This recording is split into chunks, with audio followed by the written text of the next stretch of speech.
On July 9, 1997, a young man was walking along a long path in a forest near Indian Lake, New York. He stumbled upon what he thought was a tree root sticking up from the ground. Upon closer inspection, he realized the corner of a box was protruding from the earth. The fact that he was far from any marked path or road, and was in an area that few, if any, usually hike, sparked his curiosity.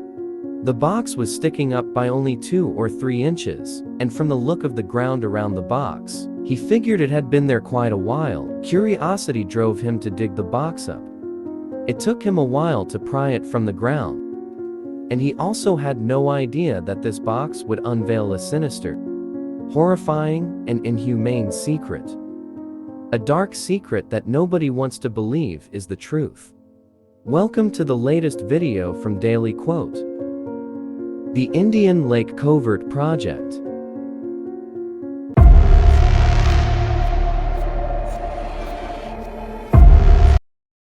After much effort, he finally managed to dig up the box. Upon bringing the box home, he wiped it clean. On the box lid, there were 3 inscrutable symbols, an inverted triangle and 2 circles. Contrary to his initial thought, the box had no lock, and opening it was remarkably easy. Inside the box, one could find 21 water-damaged photos from various times, along with 3 reels of 8mm family films, and a variety of different documents. The majority of the photos solely depicted children, the fact that filled him with the worst apprehension, that he had inadvertently uncovered evidence of a sinister crime involving children from many years ago. Contrary to his predictions, after studying the documents within the box, he discovered that this wasn't a case of child abduction or twisted pedophilia. Rather, it was classified material from the US government. This was an inhumane experiment on children. It was abbreviated as the ILP experiment, which stood for the Indian Lake Project. As time passed, it was the year 2002 when the man passed away. The box was passed down to his nephew, named John. John said, "My uncle was fearful upon learning the secret within the box, and wished he had never found it." John created a blog to share with everyone what he found in the box. You can view it here. On the created blog page, John shared his entire discovery, meaning that whenever he found a new clue, John would post it on the blog immediately. People could read and reach out to John at the address he left on the blog. Now, let's take a look at what's on this blog. Firstly, John posted images of the box from 2 different angles. Looking at the pictures, there was nothing particularly noteworthy to catch our attention. The box appeared to be incredibly old and worn. Next, we can see the encampment of the ILP laboratory. At first glance, it appears to be ordinary houses by Indian Lake, unlike a military installation. However, the documents state that this place was in use from 1952 to 1955, and was partially utilized by intelligence officers from the Army, Navy, and Air Force. During those years, its existence was highly classified, and very few people beyond essential personnel knew about the base or its location. In reality, these are just speculations. Without many interior photographs, he can't verify much more information. What is it, actually? What have they done here? The answers might lie in the next news that John provides. By reading and understanding the documents inside the box, John was completely convinced that this is the place where the government conducts experiments on the human body. More specifically, even more terrifyingly, the subjects of the experiments are children. However, John can't precisely determine how the experiments impact these children, but he believes that it's extremely dark and harmful to the children.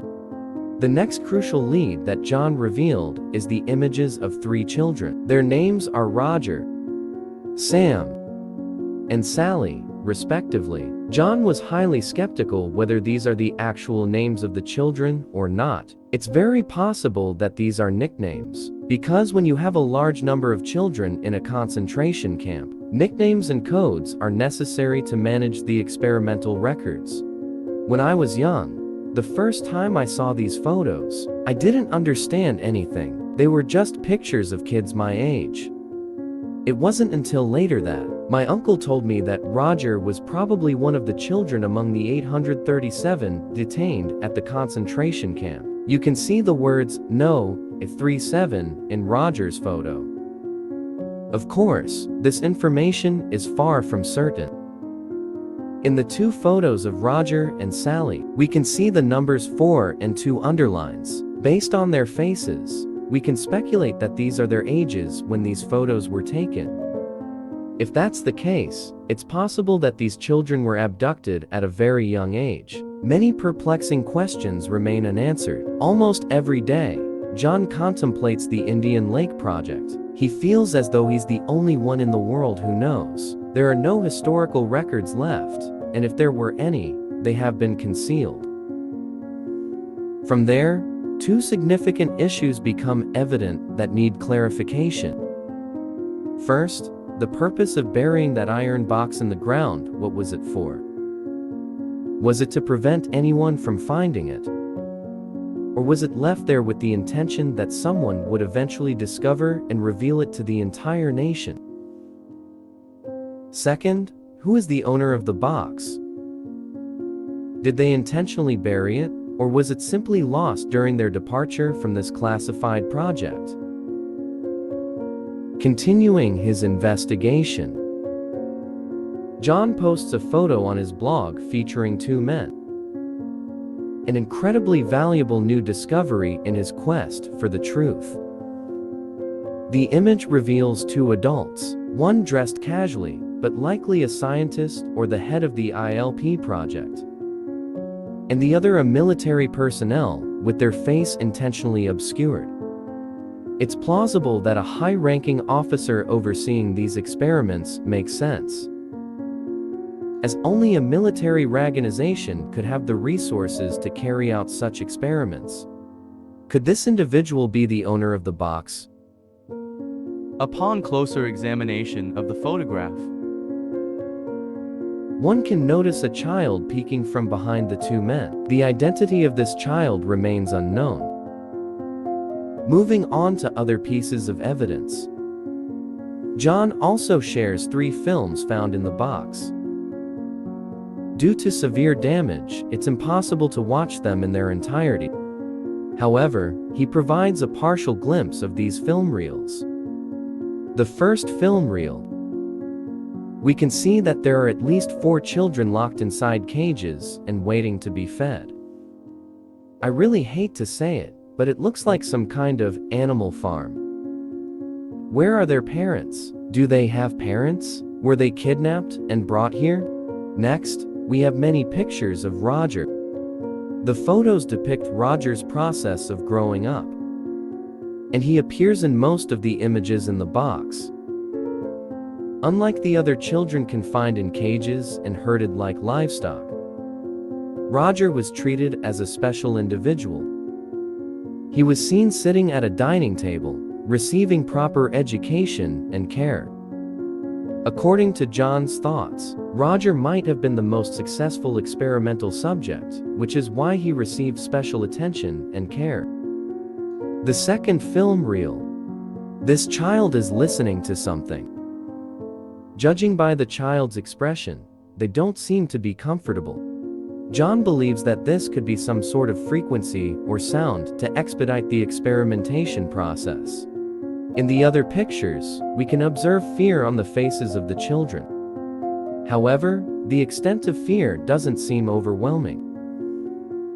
John believes that the adults here must have gained the trust of these children. Perhaps the children viewed the experiments as a game, something the adults were playing along with. However, having read John's blog up to this point, I'm perplexed about how he can assert that the children were listening to high-frequency sounds, and his confident responses to readers' emails on other matters. It's as if John knows more than he's letting on. While I truly wish to share everything I know about the Indian Lake Project, It's just not possible. For every piece of information I share, I must carefully consider the consequences to avoid serious repercussions. In John's later posts, he discusses a hypothesis he constructed from the documents in that box. He believes that the Indian Lake Project is closely linked to the Artichoke Project conducted by the US government. In 1951, the CIA's Office of Scientific Intelligence initiated a mind control project called Artichoke. The CIA has long conducted various mind control projects to interrogate special subjects. Through methods like hypnosis, LSD, and various other techniques, this has led to incredibly horrifying and inhumane consequences. The experimental subjects appear to have become exhausted, apathetic, and mentally impaired. The Artichoke Project was a mind control program that involved intelligence units from the Army, Navy, Air Force, and the FBI. The scope of the project was outlined in a memo dated January 1952 that stated, "Can we get control of an individual to the point where he will do our bidding against his will, and even against fundamental laws of nature, such as self-preservation?"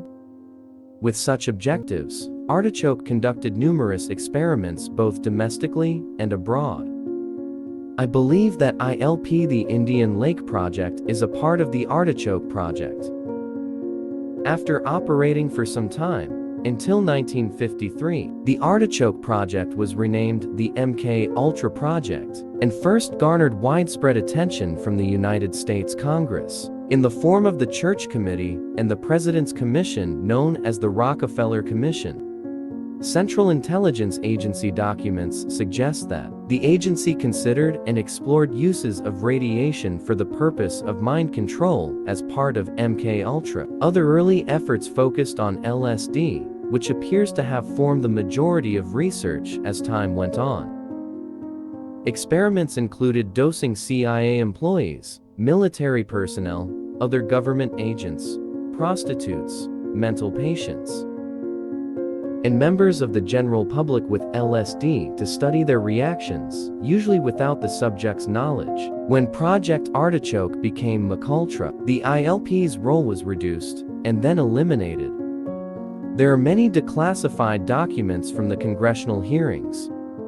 None, however, mentions very young children 12 or younger being used in MKUltra experiments. I think by then, the ILP was buried both literally and figuratively. After all that John shared about the Indian Lake, Artichoke, and MKUltra projects, the discovery of the iron box by John's uncle at Indian Lake seemed to make more sense. However, for it to be more convincing, we would need more concrete evidence, and John thought the same way. John returned to the place where his uncle had been many years ago, and surprisingly, he discovered another important lead. At the location where the iron box was found, John found remnants of old architecture. However, it was difficult to determine what this was exactly, as only beams and columns of the building remained, leaving us with little to go on. Who would build such architecture in such a remote place? If we were to suggest that this was a structure built by extraterrestrial beings when they landed on Earth, I might be more inclined to accept that idea. But why would anyone venture deep into the wilderness to construct this? Do you remember at the beginning we mentioned a military encampment? This could be the remnants of that camp. John shared the following. This quick trip to NY for my cousin's wedding turned up my most incredible discovery yet. Besides the metal box my uncle originally found, these concrete structures are the jackpot when it comes to evidence that indeed something man-made did exist in the woods near Indian Lake, NY. When my uncle gave me the box in 2002, he also gave me a hand-drawn map of the approximate area where the box was discovered. I've been to that area 3 times. On the second visit, I found a 1947 nickel with my White's DFX metal detector. On the other hand, these tall structures are highly suspicious. They lack tops, walls, and form square shapes that are 3 to 4 stories high. They are deep within the forest, with no trails leading to them. This area also seems to have slightly fewer trees, as if it had been cleared at some point, but now, it's overgrown. Now, John truly understands the fear and the hope that his uncle felt. He was fearful, and wished he had never found the box.